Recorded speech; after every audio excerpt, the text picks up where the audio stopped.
Hello guys, how's it going? My name is Dal, and the War Within hero talents are about to go through a massive overhaul in just a handful of days. With the next weekly reset, we're going to be seeing a massive adjustment for some of the hero specs. Mostly buffs all across the board for some of the less than picked, less than desirable hero spec class options.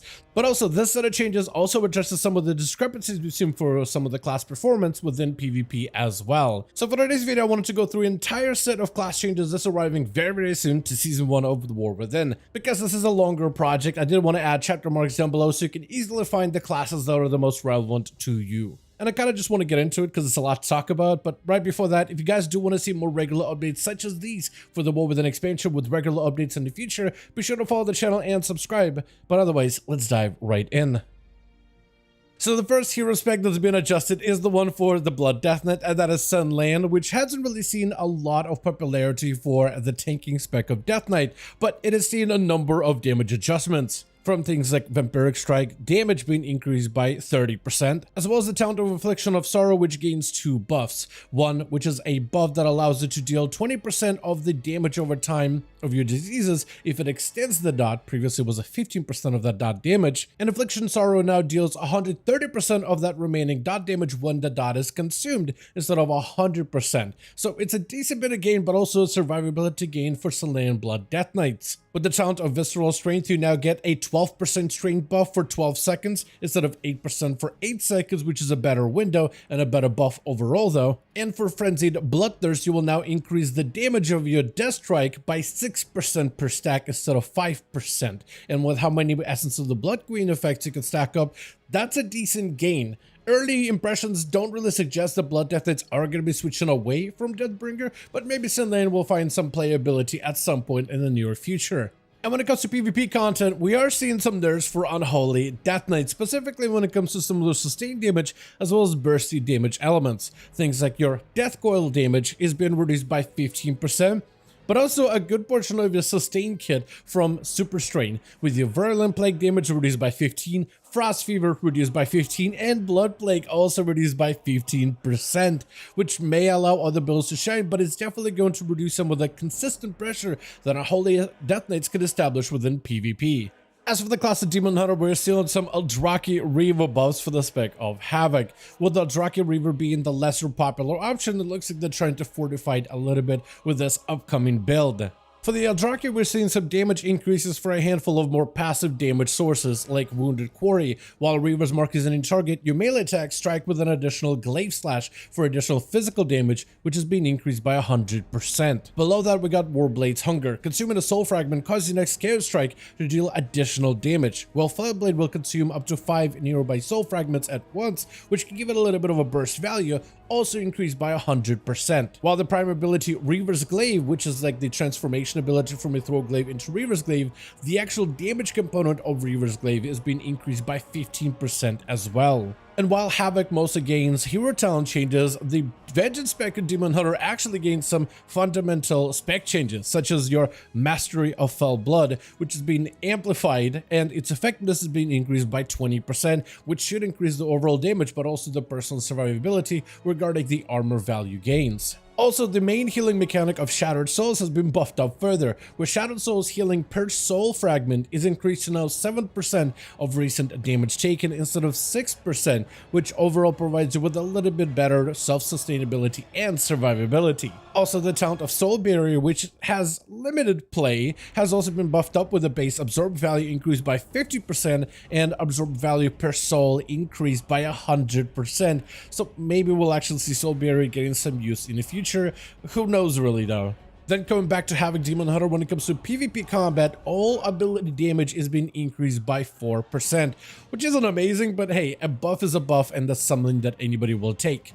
Also, they increase the damage of their Immolation Aura by 13.6% in PvP specifically, which if anything increases the overall sustained damage output. And with things like Fire Inside, if you can get a couple of these Immolation Auras rolling at the same time, maybe together with something like Chaotic Disposition, that's an opportunity for you to deal a lot of chaos damage to all targets around you, which adds to the sustainable output overall though. From there on out, we get the class of Druid starting out with Feral, specifically talking about the Wildstalker playstyle. When it comes to the Wildstalker, they wanted to increase the chance for Bloodseeker vines to grow on additional targets when Rip and Rakes are available on multiple enemies, not just off of your single target. Plus, they also are increasing the damage of Bursting Growth by 10%, which gives it a little bit of this AoE value. As for the Restoration Druids, they're actually increasing the healing of Restore by 5%, though this change does not affect PvP. They're also increasing the value of Cenarion Ward's healing output, increasing it by 40%, which should be quite a significant gain for the value that Cenarion Ward brings. As for PvP side of things, we go back to Feral and Restoration. For Feral, we're seeing further nerfs towards the bite value, with the Ferocious Wound PvP talent now decreasing max health of your bite target by 3% per stack instead of 5 per stack, which overall gives Feral a little bit less pressure from their bites. For Restoration Druid in PvP, we're actually seeing a 30% gain for Tranquility within PvP combat. Not only is Tranquility a great tool to be able to escape danger and fade out of being able to be targeted by abilities, but now it could potentially be decent at recovering and sustaining your allies. Also, there are reducing the mana reduction within PvP for Restoration Druids, where previously mana regen for them was reduced by 50%, they're pulling it back to a 40%, so 10% gain on your mana regen overall. From there, we got some more updates for Evokers, and some actually really big ones, starting with Augmentation. You know how Augmentation is generally a pretty good class when it comes to group content and dungeons? Well, looks like they're trying to affect some of their group viability a bit. So one of the things they did for this expansion, the season 1 in particular, is reduce the effectiveness of tanks within dungeon content, but Augmentation helps fortify the tanks by buffing them with their main Ebonite ability, but also granted them more armor with Blistering Scales. And it looks like they're actually reducing the armor granted by Blistering Scales a bit. Blistering Scales grants allies 20% of your armor, which was previously 30% of your armor, so a bit of a reduction there for Augmentation specifically.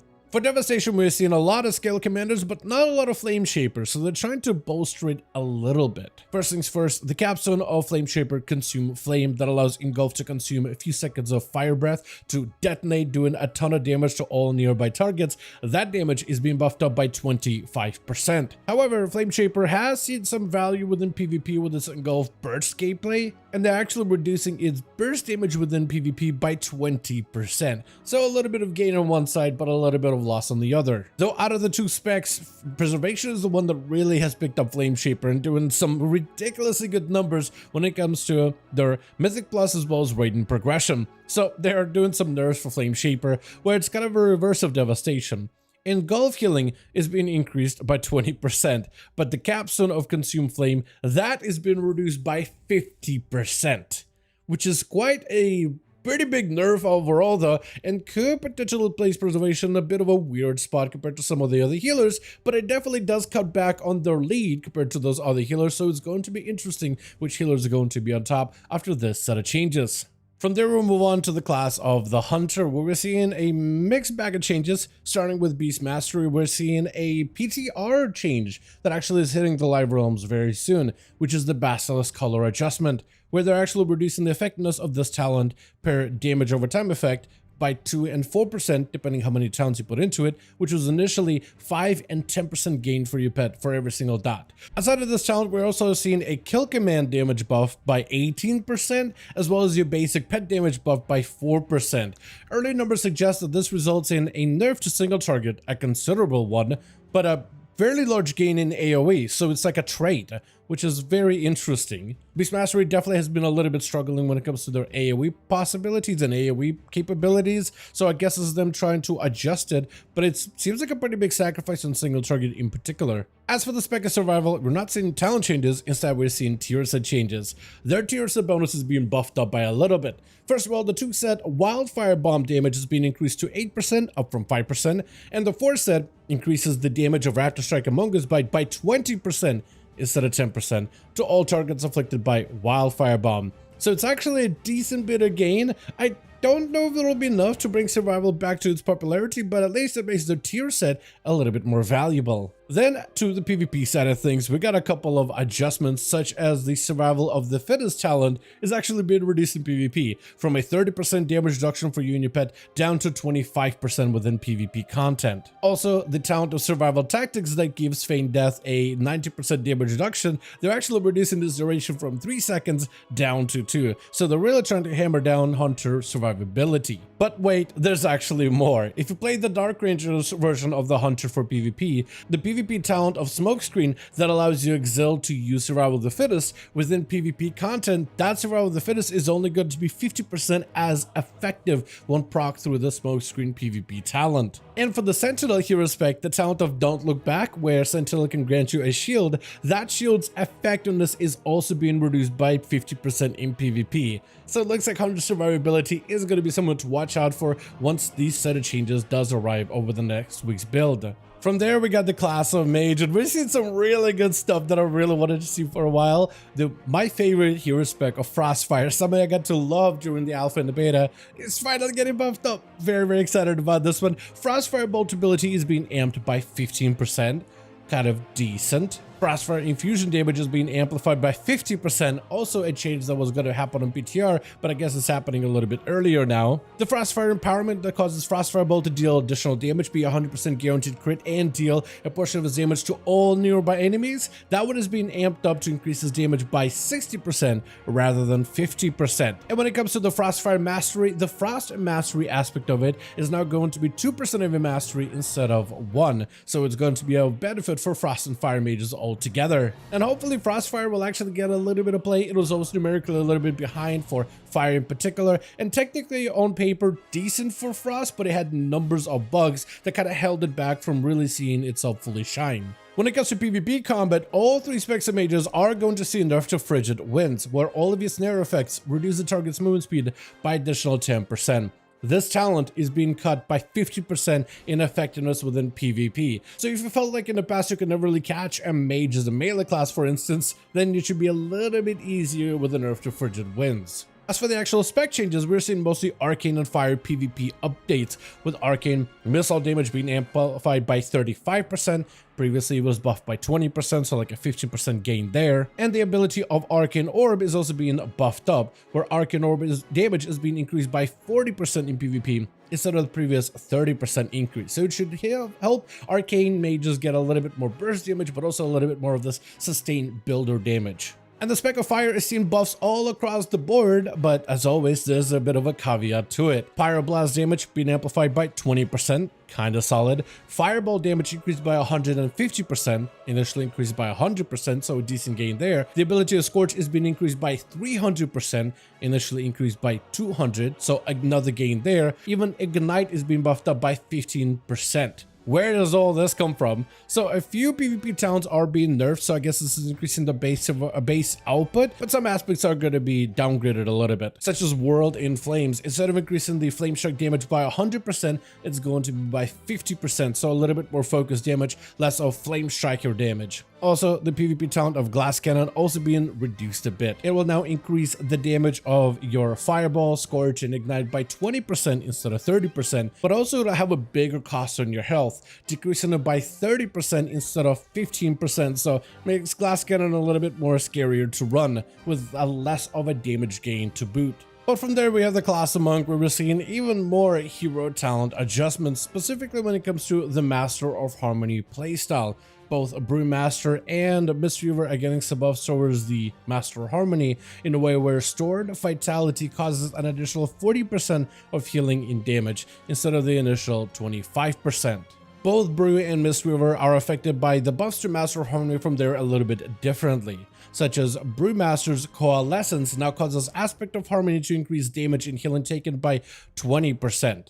The damage of your Chi Burst and Chi Wave is being increased by 100% instead of 50%, with Overwhelming Force, which is being increased by 20%, which initially was 15% for Brewmaster. And the talent of Balance Stratagem stacks are now going to be increasing the damage of your physical or fire or nature abilities by 5% instead of by 3%, which is a decent gain there. For Mistweaver, the capstone for Master Harmony of Coalescence now causes Aspect of Harmony to increase damage and healing taken by 30% instead. And for them, Aspect of Harmony now stores 30% of healing done instead of 20%, so even more gain from the healing aspect of this playstyle. Then we have the Spec of Windwalker, where the Saw Conduit Celestials technically has a lot of flavor and a lot of damage behind it, but it sees some limited play within PvE content at least. It does see some play in PvP, just not as much in PvE. The Conduit Celestial is getting buffed up, though it's a little bit weird how they worded it. It says the Conduit Celestial's Celestial Conduit ability now scales its damage with your mastery of hit combo.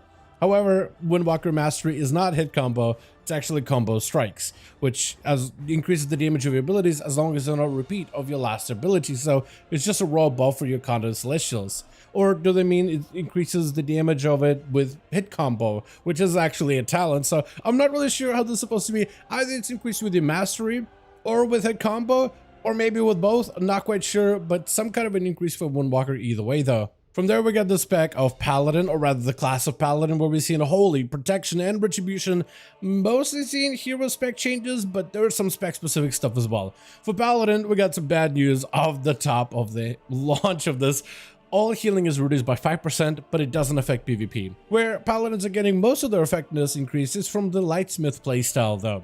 The Holy Paladin talent of Awakening is now going to function a little bit better with the Lightsmith ability. Awakening now causes Blessing of the Force to spawn a sacred weapon when extending the duration of your Avenging Wrath. So you should hopefully be able to spawn even more sacred weapons for your allies and thus gain a little bit more value. Hammer and Anvil is also getting a little bit more value increase as well. Hammer and Anvil healing increase radius is being increased to 20 yards instead of 5 yards, which is much better with healing radius. And Hammer and Anvil's healing is also being increased by 150% for Holy Paladins. Also, Divine Guidance's effect is being increased by 50%, which seems like it's going to be a damage and a healing increase for either part of the Holy Paladin toolkit. From there, Prop Paladins have also taken a few buffs as well. All ability damage is being increased by 6%, which is a decent gain. The effectiveness of your Word of Glory healing is also being increased by 20%, so even more self-healing. Light of the Titans now does its healing over 10 seconds instead of over 15 seconds, so it means that you're going to be able to gain full value of that Word of Glory healing a little bit quicker. While the duration of Faith in the Light is being increased to 6 seconds instead of 5 seconds, which does provide you with additional block chance value. Protection also gains additional buffs when it comes to the Lightsmith playstyle, like for example the Sacred Weapons for Protection Paladin. Damage and healing of those weapons is being increased by 30%. The damage of Forge's Reckoning, which I believe is tied to the Blessing of the Forge specifically, the additional bonus effect, that damage is being increased by 30%. With the talent of Blessed Assurance, the increase of your damage to your next Crusader Strike, Hammer of Righteous or Blessed Hammer is increased to 200%, which was initially 100%, so quite a gain there. Divine Guidance effectiveness of damage and healing is being increased by 50%. Hammer and Anvil damage is being increased by 40%. And Rite of Sanctification grants you 2% increased primary stat instead of 1%, so a decent bit of gains all across the board. For Retribution Paladin, we're seeing mostly Templar buffs all across the board with a variety of different aspects, with traits like Shake the Heavens now lasting 10 seconds instead of 8 seconds, which spawns additional Empyrean Hammers. Sanctification's duration is also being increased to 12 seconds, up from 10 seconds. And the talent of Final Reckoning now increases the damage of Hammer of Light by 30% instead of 15%, because Final Reckoning does additional increases for single target Holy Power abilities, but a lower for AoE abilities, and they're changing the way that Hammer of Light works with Templar to count as a single target finisher. On top of it, Hammer of Light's main target damage is being boosted by 25%, while Hammer's secondary target damage is being increased by 75%, which is a gain all across the board. The passive of Light's Deliverance will now proc when you reach 50 stacks instead of 60, so it means even more hammers for you to drop throughout an encounter. Undisputed Rulings will now grant you 15% haste for 8 seconds, which was originally 12% haste for 6 seconds. Wrathful Descent will now deal 125% of Empyrean Hammer's damage to nearby foes, up from 100%, and Empyrean Hammers now count as a periodic effect. which means they can now benefit from talents such as Penitence as well as Burn to Ash, which gives Templar a little bit of this like dot mechanic in a way. I guess if you think of the hammers, I always thought of them as like just proc damage, but it is technically periodic damage that does occur pretty regularly. So I guess Templar now has a dot component in a way baked in as part of the Retribution Paladin and some talents that play around it, which is also very, very interesting to see. Then we get the class of Priest, mostly Shadow Priest, which is seeing buffs all across the board, where we see things such as the Mind Blast damage being buffed up by 10%, Shadow Word Death Execute buffed up by 10%, the Void Bolt ability buffed up by 10%, and even though Shadowy Apparitions being buffed up by 10% as well. Also, Void Weaver is seeing a number of buffs also from their Entropic Rift, also buffed by 10%. Void Blast, though buffed up by 20% this time around. Collapse and Void increased by 10%, and the damage of the Void Wrath, specifically the Void Flay ability, also buffed up by 10%. Also, Inner Quietus will increase the damage of Vampiric Touch and Shadow Pain by 25% instead of 20%. So overall, a decent bit of gain for dots as well as instantaneous damage for the spec of the Shadow Priest. When it comes to rogues, we have a number of changes, starting with the spec of Assassination, which is going to look at first like a nerf, but it's actually a buff in the long term.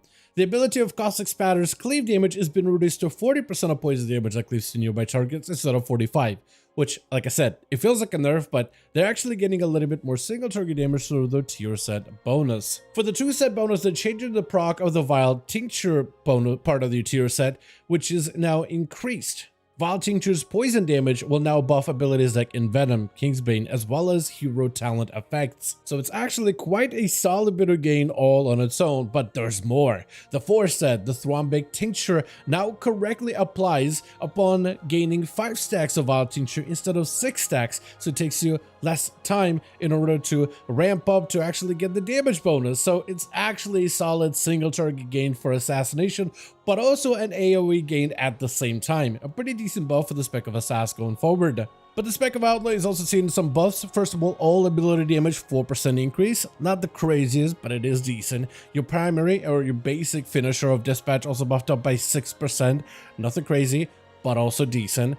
And they're also buffing the talent of Precise Cuts, which doesn't get as much play nowadays, but it now gains a better bonus for Blade Flurry when you're hitting less than your target cap. So hard to tell if this one's actually going to get much more play, but it is a gain in some cleave situations, though not a great one. Also, it looks like they did some last minute buffs for Subtlety, increasing the damage of their Black Powder ability by 35%. From there, we have the class of Shaman, and it's no surprise that Restoration found itself to be very popular for raiding content and Mythic Plus content.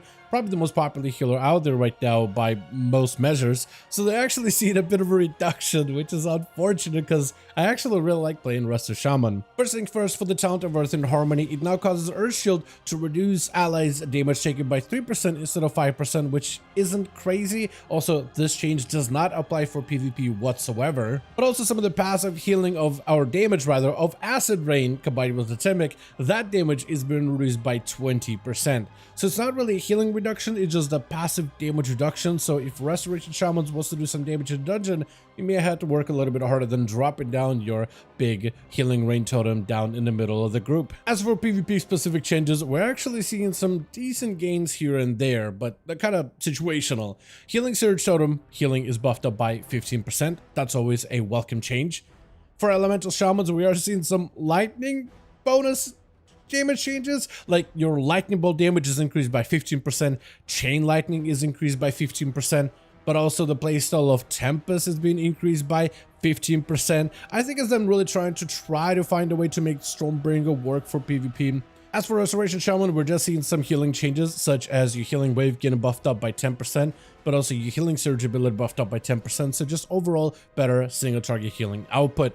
From there on, we do have Warlock, almost done with all the different class changes, but when it comes to Demonology, we actually have some decent pet damage increases. Pact of Error Druid that summons a Doomguard. That Doomguard damage has been increased by 20%, so even more single target damage. The bonus Felguard that you get to summon with Felguard Grimoire now increases that pet's damage by 60% instead of 45%, so a solid gain there. Your actual Felguard that you summon natively as a Demonology also gains 10% more damage.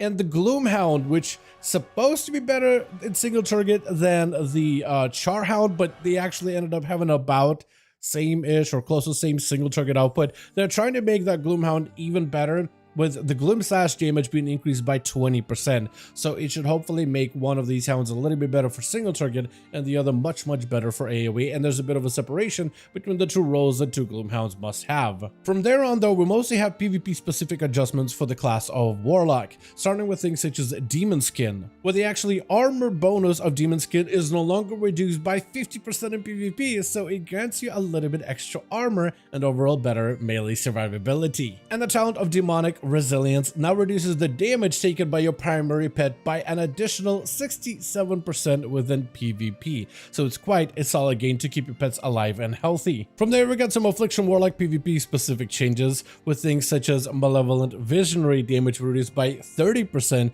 which offered quite a decent bit of burst damage and group wide damage. Even the damage of your Shadowbolt Cleaves, the Shadowbolt Volley, that's even been reduced by 25% within PvP, which was pretty easy to play around with Shadowbolts, especially as a Soul Harvester. Speaking of Soul Harvester, we're seeing some reductions there as well. Wicked Reaping damage bonus has been reduced by 20%. Soul Anathema damage is also reduced by 20%. And the primary Demonic Soul damage is being reduced by 20%. So quite a solid bit of burst reductions for Affliction Warlocks, which is unfortunate. Though while Affliction is getting nerfs, Demonology actually saw a slight buff for PvP, with its Demon Bolt damage being increased by 40%. And if you play that together with Soul Harvester, you may actually be able to see a few more procs of Demon Bolts, which gives him a little bit more guaranteed burst damage as that type of playstyle. And finally, we have the class of Warrior, where for the most part we are seeing a lot of hero spec adjustments. A lot of them are going to be global, but not all though. So first, let's talk about some of the more global hero talent changes. First of all, we got the Colossus, where we see two buffs, one to Arterial Bleed, which causes Colossus Might to increase the damage of deep wounds and rend by 3% per stack instead of 2%, which is a decent bit of gain. While the talent of No Stranger to Pain causes your total damage ignored by Ignore Pain to be increased by 20% rather than 15%, so a little bit of offense but also a little bit of defensive buffs for either one of the Colossus playstyles. For Mounted Day, we're seeing a number of changes, like Lightning Strike's damage is being increased by 25%, while Ground Current damage is also being amplified by 25% on top of it. The Thorim's Might will cause Lightning Strike to generate 3 rage instead of 5 rage, so a little bit less rage generation. And as for the Slayer, we're seeing some global nerfs on top of it, like Culling Cyclone bonus to Blazestorm damage is now being reduced to 10% rather than the original 20% value. While the talent of Opportunist now increases the damage and critical strike damage of your next Overpower or Raging Blow by 20% instead of 30%. But from there on, we have some spec specific changes, starting with the spec of Fury, where we're seeing actually a tier set buff all across the board. Fury Warrior's current tier set buff is now going to be amplified, where the 2 set will increase the damage of your Bloodthirst, or rather, Bloodthirst increases the damage of your next Rampage by 15% instead of 10%. While the 4 set has been adjusted, when Raging Blow resets its own cooldown, the damage of your next Bloodthirst is increased by 20% instead of 10, stacking up to 2 times. So it allows you to have a little bit more damage on your Bloodthirst and Rampages overall when you play a Fury Warrior. Fury Warriors are also seeing buffs towards the Mountain Thane playstyle as well, where Crashing Thunder will now cause Thunderclap to generate 8 rage instead of 5 rage, so it should make Thunderclap hopefully a little bit better as a rage generating ability and make it higher priority in your rotation. Strength of the Mountain is going to increase the damage of your Bloodthirst and Rampage by 30% instead of 20%, and Thorim's Might is going to increase the Raging Blow and Execute damage by 25% instead of 15%. They're really trying to make that Mounted Thane playstyle work. It's always been amazing visually, but damage-wise it's always been behind Slayer, so I wonder if this will be enough to shift things around a bit. Though while Mounted Thane is not amazing for Fury, it's kind of like a de facto option for protection, and they're trying to soften it down a little bit, with the Thunder Blast now allowing your Thunder Blast ability to generate 8 rage instead of 10 rage, so it is going to cut into the resource management. But we also have some PvP adjustments as well, starting with things like Defensive Stance, which is getting bolstered for PvP combat. Previously, Defensive Stance would increase or reduce your damage by 10% or reduce damage taken by 10%. Now it's actually changed to reduce your damage taken by 15% instead. For Arms Warrior, we're seeing further buffs, such as the damage of your Execute ability increased by 15%, Mortal strike damage increased by 55%, where previously it was buffed by 35%, so still gained regardless of that as well. But also the PvP talent of Master and Commander, which will further reduce the cooldown of Rallying Cry by 120 seconds or 2 minutes instead of a 90-second CDR, making the Rallying Cry ability a minute cooldown that can give your allies a little bit extra defense. But instead of granting that ability 15% additional health, it's only going to be 10% additional health. So a nice trade-off to give them a little bit more group-wide value. And finally, Protection Warrior is also seeing a 15% damage buff towards the Execute ability, but only within PvP combat. So I guess all of your Protection Warriors out in PvP start executing as soon as possible, because it is going to hit a little bit harder now. But with everything being said, I do want to thank all of you so much for watching, and I do hope you guys enjoyed this video update. If you did enjoy it or found it informative, go ahead and give this video a like. I would very much appreciate it. Join our Discord community to continue the discussion on some of these upcoming class changes. Let me know all your thoughts in the comments down below, and as always, I'll see all of you guys in the next one.